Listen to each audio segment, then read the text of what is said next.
All right, welcome back to the Steven de Cuba's podcast. I am super pumped to be here and that you are watching or listening via podcast. Today, I have the honor and privilege to have with me Katie. Mary, Katie, I am a big fan of yours, and I am super excited and pumped and thankful that you've made the time to be here with me on my podcast. Katie, how are you? Thank you, thank you, thank you. How's it going? Good. Yeah, thank you so much for having me. And I know I'm so excited to be here and to have this conversation. So I really appreciate the warm welcome. Of course, of course. Hey, I normally or I see a lot of podcasts starts with let's start with the origin story, but I don't want to start there actually. I want to start with one question that I might put you on the spot, but hey, let's make it fun for the viewers. Can you share a challenging moment in your career and how you overcame it to grow as a photographer and business owner that you are today?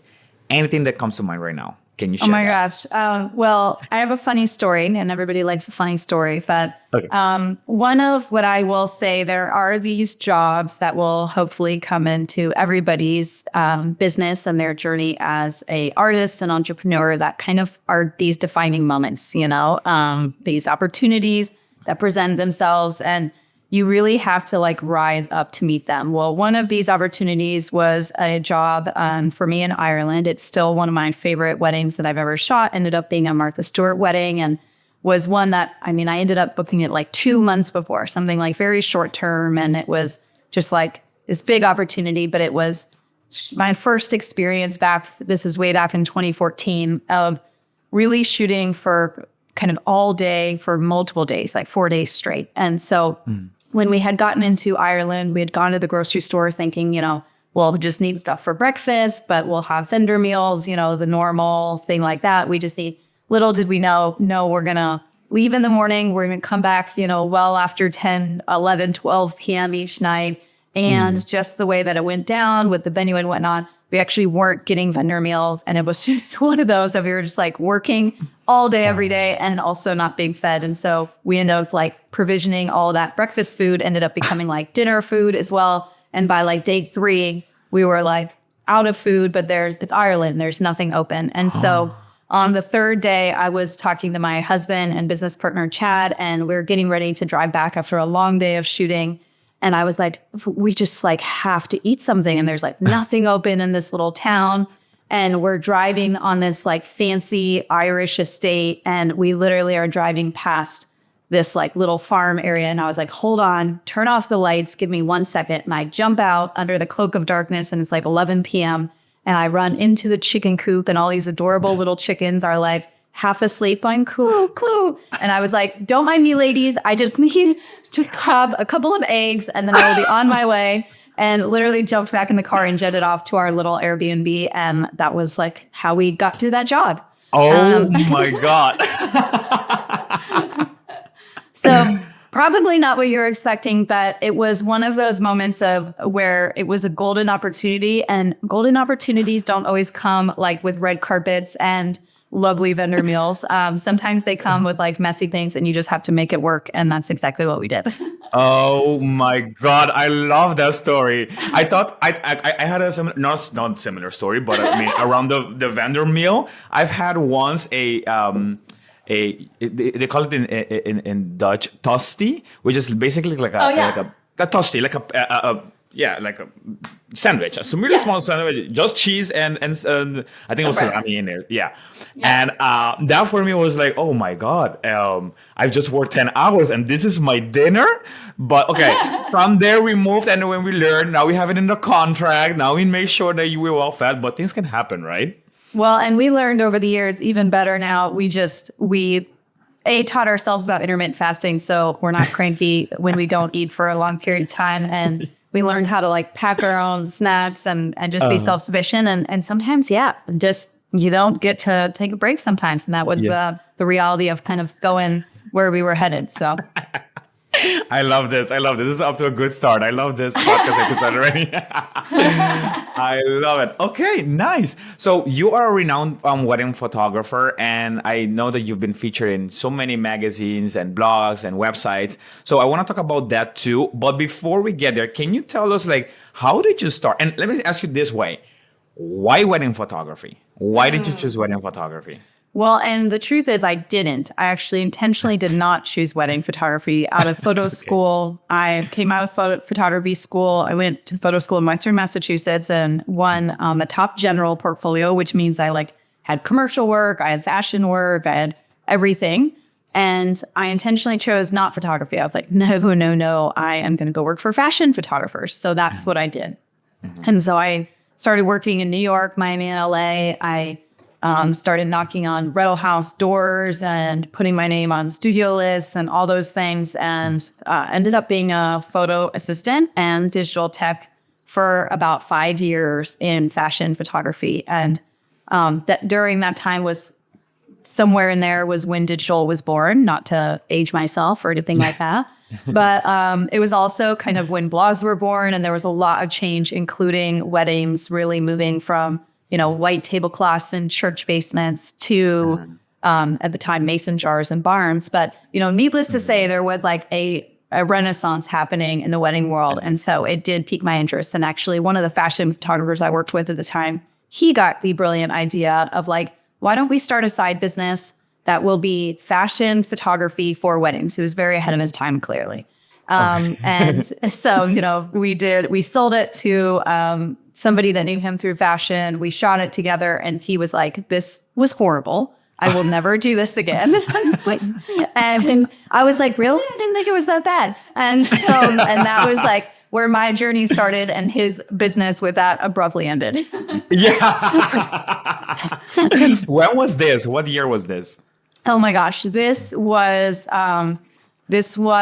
let's see, about more than 15 years ago. That was probably like 17 years ago. So, do some quick math. But this was, it was a long time ago. It was before, like right when Style and Pretty was just like coming out and with their first blog and all these things. And it was really just kind of the start of, it was pre-Instagram. It was all of that. So I think sometimes it's hard for, especially people that are starting right now, it's hard for them to imagine, like, what do you mean when there was no Instagram? What do you mean when there weren't all these things, And it was really, we were walking in and looking at magazines on the newsstands. And that was like what we knew was weddings in our world right now. And it was a very different time, but I think it was also beautiful and exciting. Mm-hmm. Would you say that marketing yourself as a wedding photographer was more difficult then, or is it more difficult now? Oh my gosh. So there are so many times where I go, wow, like the opportunity available to photographers and creative entrepreneurs just coming on the scene. The fact that through this little device, and I'm holding up my iPhone, like I can be recognized and found by a bride in Singapore or as a planner in, Tuscany or something like that is miraculous. Like that was just simply not possible before. And so from that standpoint, I go, the possibility and the opportunity is so much more. However, I also think this idea that people feel probably an immense amount of pressure to become overnight successes, to, have 10,000 followers before they even start, to be doing luxury before they've even gotten their first year of business done. All of these things, I definitely did not feel that pressure because you just weren't aware that A, that was a possibility, or B, that was the trajectory. And so I selfishly, I feel really grateful to have started my journey then and been able to kind of be in like quote unquote generation one of like this wave of wedding photography. But there's no denying that the opportunity now is so much more bountiful. And so I think that's a really beautiful thing. Yeah, definitely. No, I totally agree. And I think like, especially after the pandemic, we have seen like we were obligated to use the device in my hand, my phone, to grow our business because everyone was locked in. So it's either you figure it out or you figure it out. Yeah. Yeah. Yeah. So, and I love that. And I think it's a mix of when I see myself as a wedding photographer. I think it's a mix of both. You need this, the phone, the social media, the website, and everything. But I also do believe in the power of offline marketing, building connections with vendors, building partnerships, or having those. I think wedding photography, the wedding industry is all about connections. It's all about partnerships. It's all about building relationships. Would you agree with that? What was your experience removing online world right now when it comes to the offline world? How was your experience with that? And do you think it's important to build those relationships? Absolutely. And I kind of had both sides. So it just proves your point that you really need both. You can't just leverage one or the other. And I think that's also one of the temptations or mistakes I see a lot of right now is people go, oh, if I just figure out Instagram or if I just figure out SEO, then all the rest will come. And unfortunately, it's like this. It's like building an ecosystem. Like you need the sun and you need the rain. You need the soil and you need the trees. All of these things are working together to kind of build this full scale ecosystem. And so when I started out, I was in Miami. I still am right now. And I had been working through fashion photography a ton in Isla Morada. And there was a place down there that was used over and over by all the catalogs. It was a location that, Ralph Lauren, J. Crew, every catalog was shooting at. And so I was there all the time. And I got to know the location manager, I got to know the owners, the front desk people, all those. And so when I started kind of leaning into it, well, the location manager, she got engaged and started to get married or planning her wedding. And that was when she was like, hey, I'd love to have you shoot it. And she had known I was starting this business. And so that was kind of how I got my start in there. And that was also the place where I did my first quote unquote test shoot or editorial shoot. It was where I eventually became one of the top recommended vendors. So it became kind of my bread and butter of the place that I went to, all of those types of things. And so it was really both. It was really that leveraging the existing relationships and then already the foundations that I had built. So one thing we talk a lot to the students that are inside of our community through my program, the Abundance Plan, is that we all have some level of resources. Like sometimes it's just your aunt who's like a really good, caterer, or it's in my case, it was my nieces who were these adorable little girls. And I was like, great, I'm going to, buy this flower girl outfit. I'm going to put you in this field with lavender and I'm going to take your picture. And they were like, okay, sure. I'm like, so, it's like leveraging what you already have. And I think so often we forget what we have because we're so busy looking at what other people have and going like, oh, I don't have that. And that just feels like a big gap. I love it. So I have so many questions. I don't even know what's up. So, okay, I love this. I think like it's important because I also talk a lot about building relationships with vendors. And I think this is super important. But what I hear a lot of pushbacks from wedding photographers, especially the ones that are just getting started, they say, okay, but I want to become a luxury wedding photographer, but I'm just getting started, number one. And number two, the type of clients that I'm getting does not scream luxury, or the decoration is not luxurious. The maybe the venue, or maybe you have horrible lighting scenarios. So what would you say to those type of photographers that are just getting started that wants to get into the luxury scene, and but they don't have that portfolio, they don't have those connections, they don't have those type of clients, and maybe the type of clients that they're getting right now are not even, or even complaining about the price, and they're only charging like $2,000 for a 8-hour wedding, and then they went home and they're eating maybe eggs and toasties like we do. so what would you say to those type of photographers that are just getting started but want to get into the luxury marketplace? Would you say that they can do it within the first year, or would you say this is something that they have to build slowly? So first, I think that there's no, this is how long it takes, this is the path, this is the way that you have to do it. And I think, we can all watch one season of the Olympics and you see Olympians who come from all different walks of life, people who have been working at it for 20 years to get to the podium, and the people that's, they're 14. That was the skateboarder this year, and they're like on the podium, and you go, clearly, age, experience, all these, there's no right or wrong way. And I say that all the time in terms of what's possible nowadays. It really comes down to your level of talent, your level of commitment, and your self-awareness and coachability. So when I got started, I realized that I knew nothing about shooting weddings. I knew a lot about photography. I knew a lot about the types of images I liked to create. But like anything else, even if you're going to go wait tables or bus tables, have you ever seen how some of those waiters, they skillfully carry trays with like martini glasses on it and like weave through crowds? And I'm like, that is something that I cannot do. And it takes some practice. And so I think we all have to be realistic to not also put ourselves in situations to assume that, I can just go in blind. And also, we wouldn't want a surgeon to do that. And I think, with people's wedding days, there's so much pressure. There's so much emotionality and meaning tied with it.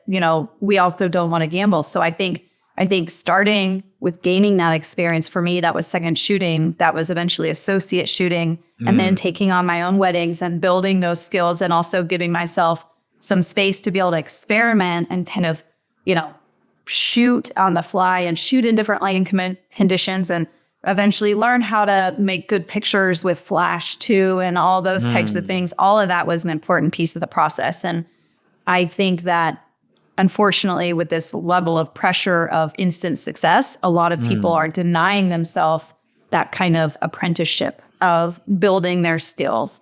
And so learning that in all the ways that you can. And I see some of our top students who have just kind of, I like to call it quantum leaped into the luxury market. A couple of the things that they usually have in common when they condense that timeline is they're usually working a lot more than everybody else, meaning that instead of doing 15 weddings in a year, they might do 42. Plus, they're also doing fashion events, local parties, all of that. So the amount of experience they're able to get in a short amount of time is allowing them to really leap ahead, because they're really getting those repetitions, that 10,000 hour rule that we've heard so much about. I think there's a lot of truth to that. What makes a luxury photographer a luxury photographer? Well, we know that the talent, the skill set has to be there. Yeah. I think I talked a lot about this. I have a newsletter that lately I send out sporadically, but when I do, it's hopefully it lands well. But I talked a lot about, to me, talent's super important, but perspective is paramount.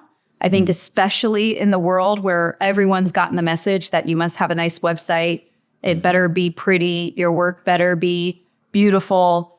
I think what I'm always looking for is, where's the perspective? Where's the point of view?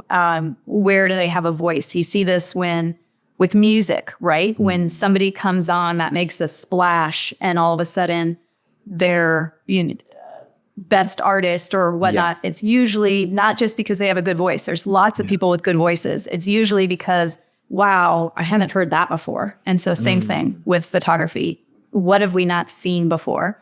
And then I think there is also that commitment to excellence. And I talk a lot about this, but it is being willing to do whatever it takes. So whether that's getting on your hands and knees and wiping the sand off of a bride's foot to help her slide it back into a Milano, whether it's really putting your camera down and helping a grandmother get down a set of stairs, or sitting in, I've done this before, going with the planner, okay, we've got a thunderstorm warning. What are we going to do? Okay, let's put the cocktail hour before the ceremony. Let's do the ceremony after. Great. That means you guys need to run out and get portraits. And we go, okay, great. Teamwork. Let's make it happen. That's to me what luxury is all about. And being able to keep your cool, have great energy, be a professional, and produce consistent results no matter what. Wow. I love that. And what I am hearing is, sure, the talent, creativity, and the great portfolio is important. But what I'm hearing a lot, and this is also something that I talked about with Fallon, She's a wedding planner that I recently Yeah, interviewed. love Fallon. Fallon Karis, yeah. We talked about the experience. I also asked her the same question. What is luxury for you? She said luxury is also all about the experience that you can provide to your clients. It's the level of experience that you can provide. So would you agree with this? And if yes, what would you say would make a luxury experience for your clients from the first inquiry to the final delivery, focusing as a wedding photographer? Yeah, and I think this is where it's less tangible than people would like it to be. Because people, what your listeners, my hunch is, what they want to hear is, well, we give them a gift basket about 4 days in.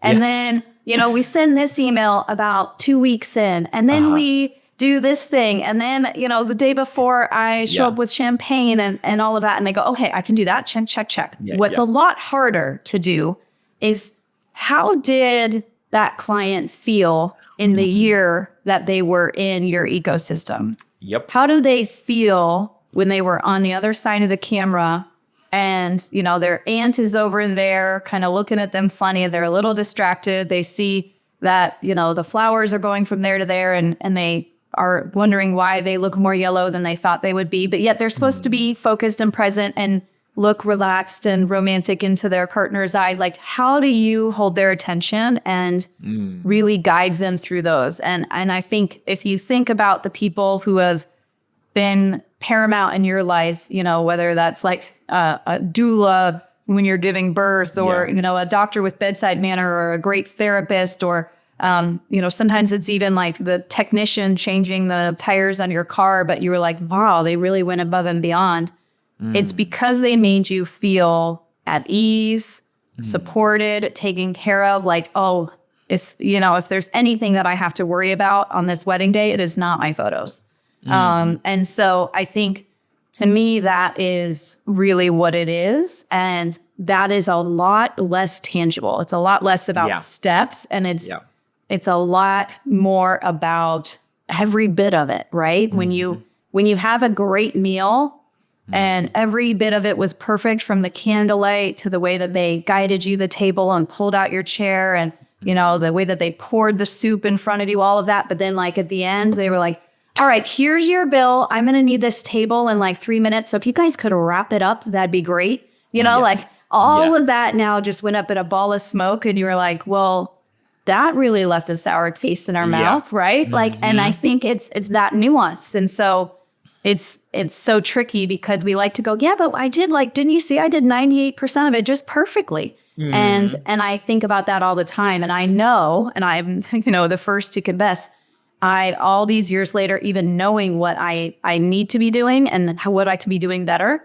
I am still a human business owner with life and its messes and everything like that too, going like, wow, I have so much room to grow in this area. Yeah, I love how you talk about how you make someone feel. I heard Jasmine Star said once that people will not remember what you told them. They will remember how you made them feel. And this can apply to marketing and how your messaging is, and this can apply to even, for example, maybe a bride and a groom seeing you helping their grandmom or granddad coming down the stairs, like you gave the example. So I think like all of that is really what is gonna help you as well, like really stand out and be like they will remember you.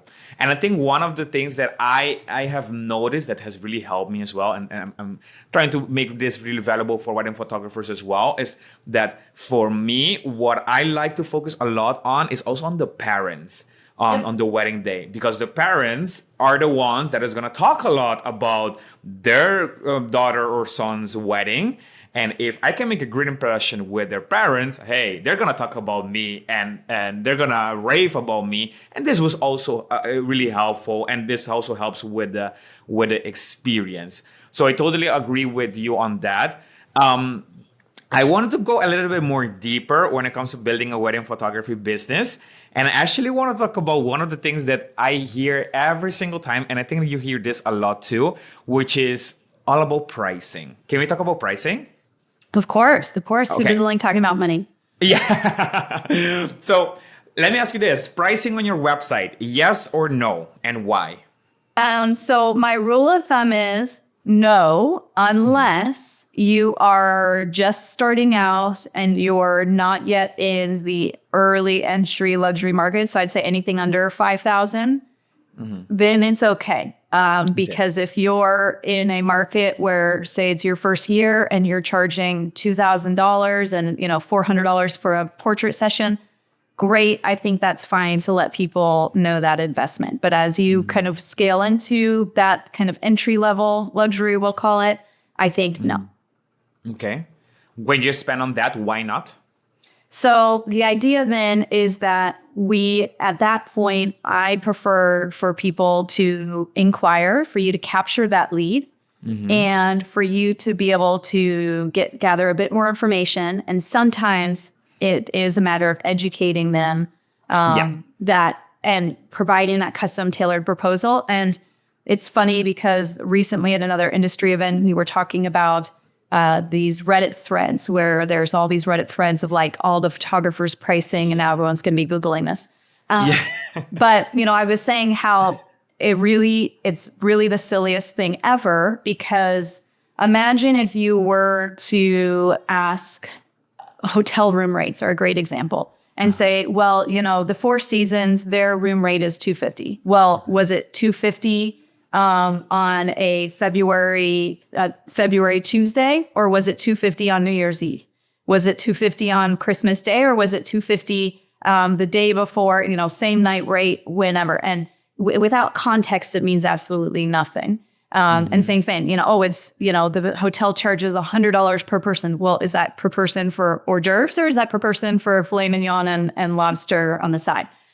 So same thing to say, like, Steven charges $10,000. Well, for what, And I think when we think about pricing on a website, same thing, you have no context. When you say, sure, we can say like wedding collections begin at, but even most people, they're not doing that. Sometimes they're saying like my wedding photography costs. And I go, you just don't have enough information. And the weddings now, they aren't just, 8 hours and a bag of chips anymore. They're so different that we really need to get to know the client and a little bit more about the event to be able to go, here's what you need for your particular circumstance.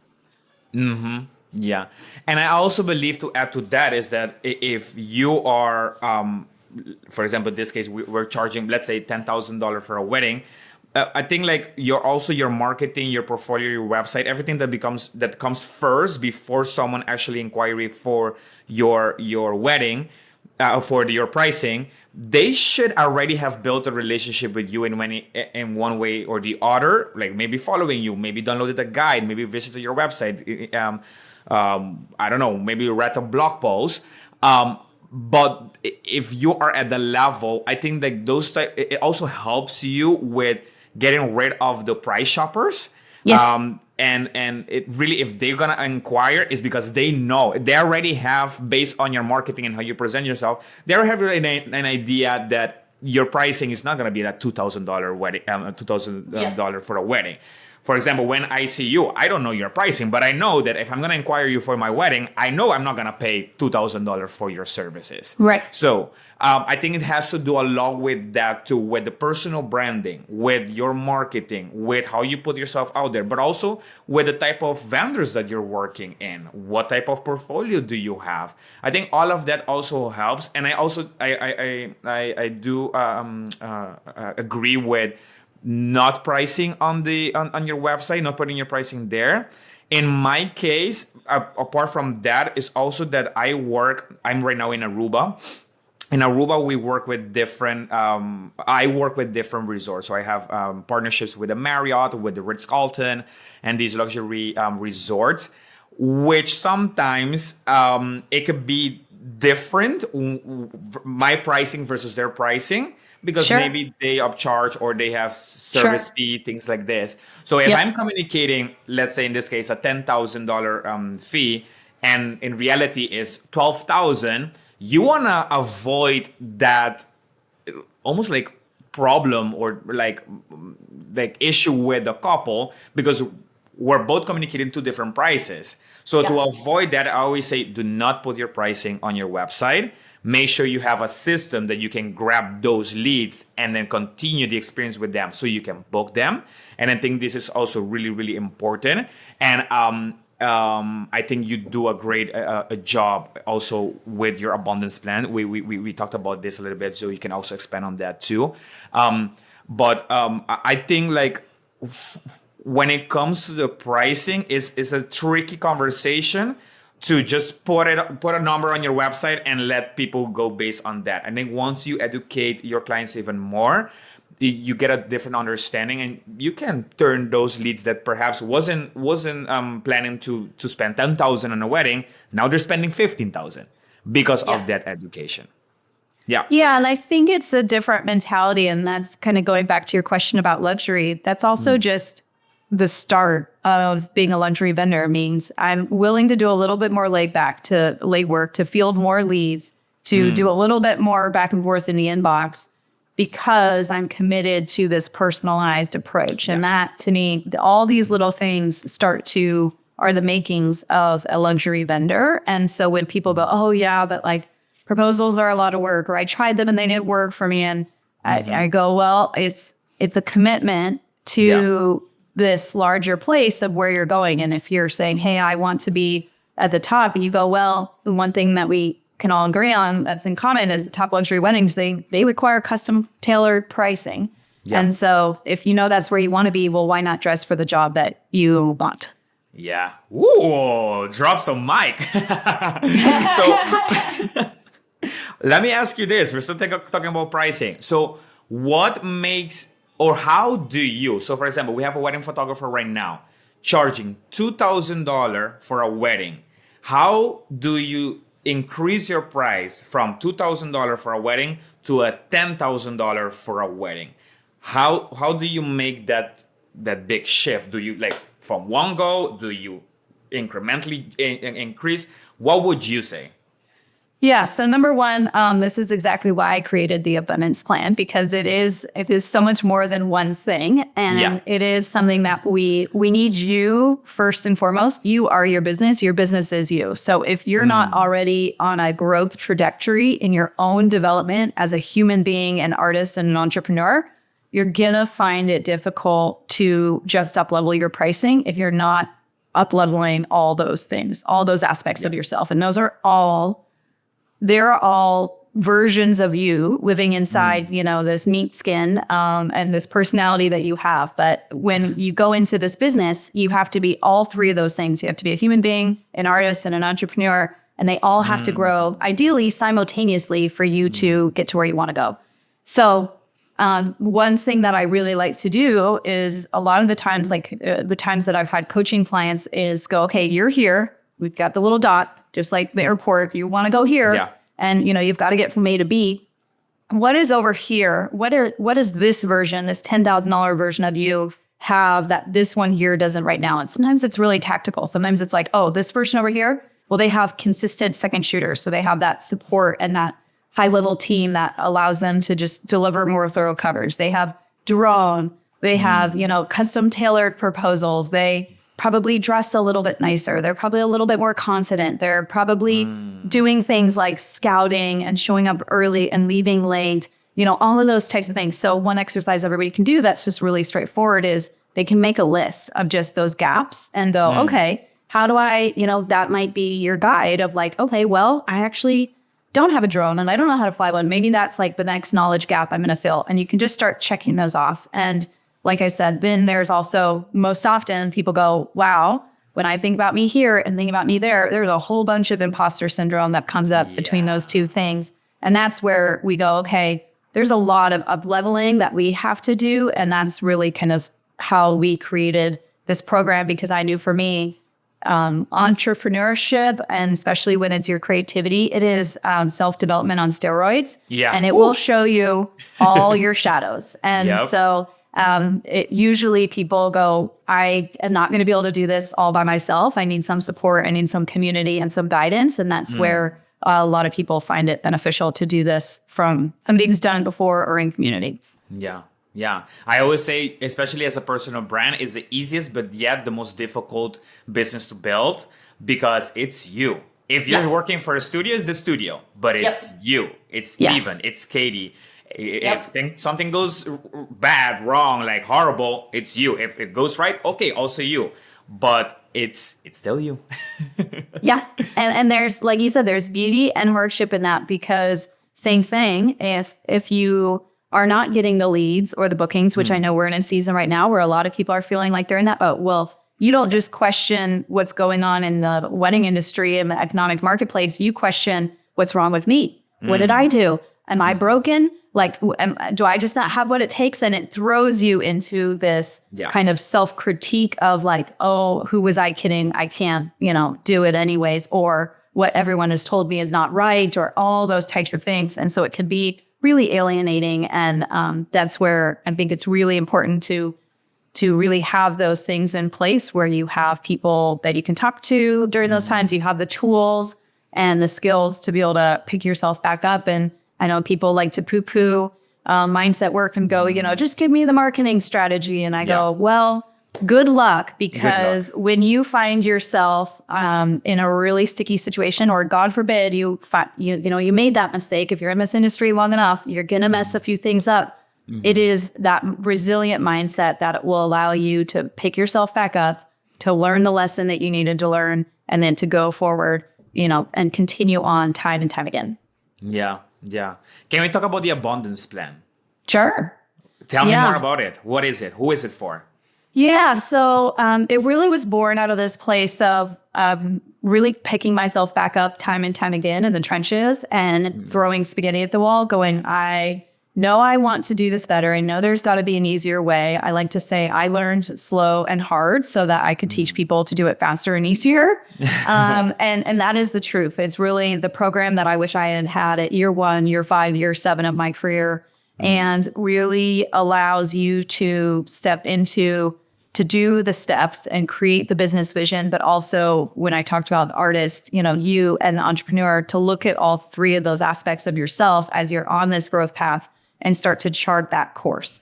And it really needs to come within you. I think too often, so many of these programs or guidance, there's a lot of great resources out there these days, which I think is amazing. But a lot of them are saying, here's the blueprint. Now you go do it, Steven. And that's great. But I don't want Steven to go create a business like Katie Mary. I want you to create the business that's unique to you and your version of success. And so a lot of those answers have to come within you. Granted, once you have that, then you can, put them into a marketing strategy and a blueprint and all that. But it's really, how do you chart that course? And so we've got mostly photographers, but a lot of filmmakers, creative entrepreneurs, a couple wedding planners, different types of creatives. And so we've got hundreds, over 1,000 students that have gone through that and really have some substantial, amazing growth and have really had those quantum leaps. And so it's been an amazing part to just help other people along in their journey. Wow. Amazing. I mean, over 1,000 students.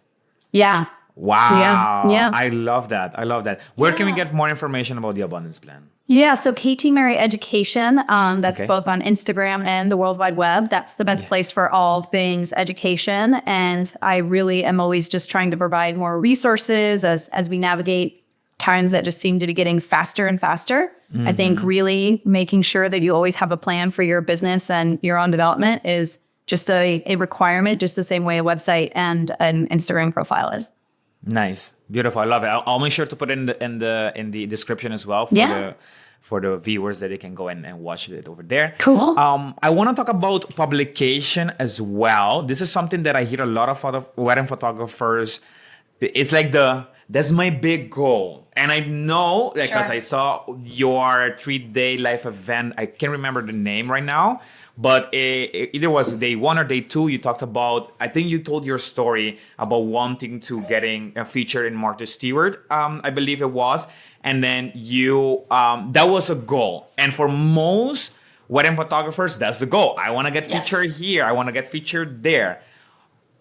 What would you, okay, I asked 2 questions here. Do you think this is important? 1, and 2, how do you get in there? maybe talk about your own experience. Yeah. So the answer is yes. I mean, the media, the ability to reach a larger audience, to get recognized by publications now, mostly digital publications, is really, really valuable. However, the mistake that I made was that was the end goal. It was like cover of Martha Stewart weddings. Great, that's where we're headed. And then when I got there, I was like, okay, now what? So what I did wrong was a lot of these things are milestones, steps into that larger journey that we're talking about of, okay, that's maybe one of the steps going to that $10,000 version of yourself, but it's not the end all be all. And so I think just the same way somebody might get really hung up on like, oh, I want to have this fancy car, or I want to have 10,000 followers. But what is it that cover or that 10,000 followers is really going to give you? And so I think really starting to break that down is, what do you actually want? Because we all know, and I think it sounds cliche, but it's like, gosh, we can't seem to learn this one from other people. We all have to like go there ourselves and learn it the hard way. Is that getting that to that place and then looking around and going, this is it? This is how this feels? Isn't a great place to be. And there's a lot of people who are wildly successful and incredibly unfulfilled. So defining what that version of success is for you.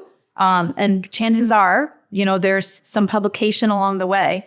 And so with that, when you know what that is, hopefully you have a bigger picture too, what that's leading you to, what that's a part of. But I think just getting back to good old fashioned processes. And this is something that we talk a lot about inside the Abundance Plan, because so many people aren't regularly, say, making a relationship wish list in terms of who are those top vendors you want to connect with or publications you want to be with. And every week, are you time blocking, reaching out to those, or, just taking 10 minutes and going and looking, what are they featuring? That's something I used to do all the time with Style Make Pretty back in the day. When I was getting featured on there, I would go and I would visit it every day and just see what kind of content they were putting out and really studying it. Where nowadays, I think people are like, okay, great, I want to get featured. Well, I'll just mass email 10 editors at the same time.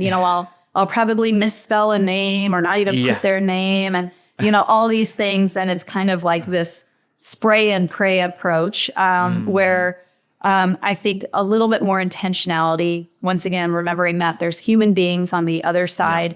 Most of them have well-documented submission guidelines that they are very grateful when you follow them. So just all of those types of things, and just showing up and time blocking it, and consistency. It's just like, being super fit. There's 1,000 videos out there and that'll tell you like, this is the secret to your six pack. But I think we can all agree the tried and true thing is consistency, in your diet and your exercise. If you master those things, you will win long term. No, definitely. Yeah. And I think like one of the things that I say a lot too is that don't expect someone else to do it for you. So for example, if I invest in the abundance plan, okay, check. But that doesn't mean you're done. Now you have to do the work. It's just like going to the gym. Yes. You go to the gym, you have a personal trainer. The personal trainer is not going to do the push-ups for you. Yeah. They're going to do the sit-ups for you. You have to do it. So what would you say, to get a little bit more actionable here, what would you say would be like 3 things that a wedding photographer could be focusing on right now, or for the next 3 months that they can be focusing on to get featured in a magazine? Like, how do you get started? So if the goal is to be specifically to get featured in a magazine, let's just assume that means you're already out shooting your own jobs. You've got a plethora of jobs. So one thing that's not directly correlated to the feature, but I will highly recommend that everybody do this, especially at the time I'm recording this, we're near the end of the year. I would make a list of all your jobs from the last year. I would write down, the job name, the price point, where the referral was, and then whether or not this was a 10 out of 10 job. Is this a hell yes job for you? Could you get 10 more of that kind of job and you'd be over the moon thrilled? And you want to start just noticing, okay, I had 3 jobs like that. They were all referrals from X. And then that's where we're going to start to double down. And then of those 3 jobs, well, those are the ones that you go, this is a heck yes. Those are the ones we want to be submitting, and we want to be making sure are out in the world big time. And so first and foremost, I see a lot of people trying to publish or trying to put on their site just the wrong jobs to begin with. Maybe either they don't want more of them, or if we're really looking at it, is it really, like a style me pretty job or over the moon or whatever that is? Or, do we really think Vogue Weddings is going to publish that one? So let's do our homework. Let's make sure it's the right fit. And then once again, really like boring discipline, look at the submission guidelines, figure out what the editor's name is and how to spell it, and email them with it, following the submission guidelines, then follow up and do that one by one. Don't do 5 at once, because what do you do is 3 of them say yes, then, now you're really about to burn some bridges. So, just that really, kind of boring discipline. And that's where I love things like time blocks. I'm a big fan of the book, The One Thing. So I would really recommend that to people if they're struggling. I think something that's not addressed a lot is the adjustment of going from being maybe somebody that was out in the workplace or maybe never had a job. And then now you're sitting at home in your, 1-bedroom apartment at a desk with your laptop going, okay, I have 8 hours a day to make my business a success. What do I do now? And, before you know it, you're surfing the internet or scrolling Instagram, not, working on your business growth. And so I think there's a lot of just learning the skills of having that discipline when nobody else is looking that really lead to that business success, and publishing is no different. Love it. Love it. So I hear do an assessment. For example, right now we're at the end of the year. Do an assessment of what happened in 2024 and what worked and what can we double down on. And then following the submissions guide when you reach out to a publisher. And then going back to that consistency, your skill, your discipline, like showing up for your business and showing up for your goal. And I think this is also tied to like, what are we building towards to? Like, it's like the same thing, like you said, for you at a certain point, it was like, I want to be steward. I want to be featured in the Martha Stewart cover. Now I'm there. So now what? And I don't want that to be the photographer's experience as well. It's like, now I'm on the knot and I'm on, I don't know, Vogue or whatever. And they're like, okay, so now what? Yeah. And I think, and one of the things that you also shared that I was like, ooh, this really hits, is that you said, I got featured on the cover, and then now what? I thought like this was it, and I'm gonna have a flooding of inquiries or a lot of more weddings, but that wasn't really the case, right? Yeah. So I think it's great to have a big mission. Why are you building this for? And I like to separate it for your personal mission. How do you want to live, your lifestyle, families, traveling, all of that. But also your mission when it comes to the business. Where are you taking this business? Because if, for example, you were working a 9-to-5 job and now you're working as an entrepreneur and you're working 20 hours per day, then maybe you now have like 3 9-to-5 jobs, right? So totally. What are we building? What are we building? So I think this is super, super important and so valuable. I have a couple of more questions that I want to ask you, but I'm looking at the time, so I want to respect your time. But one of the things that I hear a lot from wedding photographers is that, okay, but where do I get those clients? I am on social media, Steven. I'm doing style shoots. I have my website. I'm blogging, but still the inquiries are not coming in. What would you say to those photographers? And this is where I think that you want to think like in general. And if you are hurt, hopefully not, but going to war, would you just send the boats, or would you send the infantry? Would you also send the planes? And would you also, send drones? I don't know, whatever it is. And I think the same idea that there's a great quote that I share a lot, all about casting lines and about this fisherman. I'll summarize it, but essentially that he's in Hawaii and he sees this fisherman and he doesn't just throw one line in the ocean. He casts 12 poles, puts them all in the sand. I'm sure you guys have seen this. And then he sits down and he waits. And he's like, 12 lines. Wow, that's a lot, And the idea is that, well, some days, only 2 of them might hit. Yeah. But there's some days that 10 of them hit. And either way, this gives me enough to eat, but also to sell some to the local restaurants and make a living. And so it's the same idea with us, that if you are just posting on your social media and building a website and then hoping that they will come, well, are you also, second shooting and networking with other photographers that could be a referral source? Are you also building relationships with the dream venues and saying, hey, I'd love to come and photograph it, or maybe you have a charity event coming up this season that I could shoot for you, pro bono, all those types of things. Same thing with your planners, your all that. Are you thinking like the general and coming at it from all the different angles and all the different possibilities? And I guarantee it, if you keep doing all of that consistently, then eventually, just like those lines, some of them are going to start to hit. And then there's this one last X factor that I just have to mention, because if it's you, and we have had it a couple times in the abundance plan where somebody got in, they started doing the work and they wrote me and were like, thank you, your program's amazing. However, it made me realize that I actually am not doing this for the right reasons, that I actually don't want to be a successful wedding photographer. And so there's this X factor that if we're out of alignment, if we're doing things for the wrong reasons, or we haven't really thought about, why we want that cover or the success or all of that, sometimes things won't happen because they're not meant to for us. So this is like time to just get quiet with yourself, really think about what your future's like. And then if you start to do all that work and lean into it and are consistent, just like that fisherman, it's going to work. So good. So good. So good. I love it, because I think right now we see a lot of trends, reels, TikToks, and we think that's the only way. So let me create as many reels as possible and one should hit. But I think that's, like you said, there's one brick that we have that will build, but we need all the other bricks as well. So helpful. I love this. Okay, let's do some rapid fire questions. I love it. So we can wrap it up, and this is gonna be a little bit fun. So I want to get to know you a little bit more. So if you could shoot a wedding anywhere in the world, which you haven't yet, where would it be? New Zealand is highest on my bucket list geographically. Nice. Okay. What's your go-to lens for a wedding, as a wedding right now?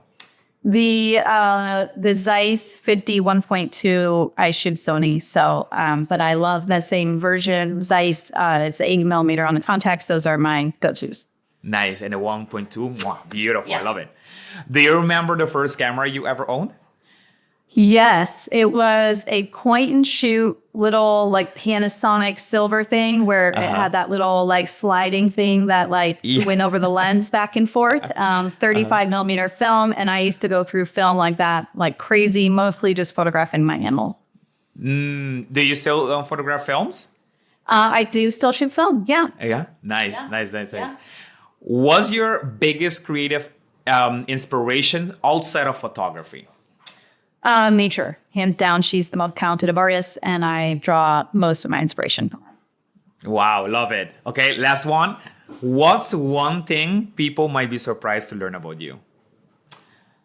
What is one thing people might be surprised to learn about me? That I am... Goodness, this is a good one. I know. That... Wow, so many good things. Well,